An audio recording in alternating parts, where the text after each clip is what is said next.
ជប់សម្រាប់3 4ថ្ងៃដឹងទៅណាអាចទៅមកកន្លែងនេះបានម្ហូបរបស់គាត់ so good ហ្មងមឹកបំពងលេជាមួយដំឡូងពេលដែលញ៉ាំជាមួយនឹងសសរបស់គេនេះគឺរសជាតិខ្ទិះព្រីងរបស់គេដែលក៏មកផ្លែកែបំពងរបស់គេក៏ធំដែរសាច់ឡើងម៉ាប់ហ្មងសាច់គោចង្កាក់របស់គេក៏ច្រើនដែរមើលតែពីអ្នកញ៉ាំឲ្យឈៀលទៅដឹងហើយថាឆ្ងាញ់ឬក៏អត់អញ្ចឹងណានិយាយទៅញ៉ាំយកហ្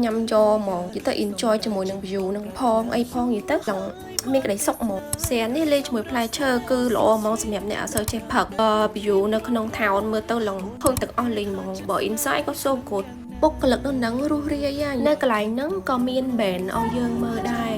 មកកន្លែងនេះគឺស័ក្តិសមសម្រាប់គូស្នេហ៍លក្ខណៈគ្រួសារឆាសាច់មាន់ជាមួយបាយនិយាយទៅមួយចាននេះអាចមិចចូលគ្នាបានហើយបើ steak សាច់សាល់ម៉ុនរបស់គេនេះក៏ឆ្ងាញ់ដែរយីមែន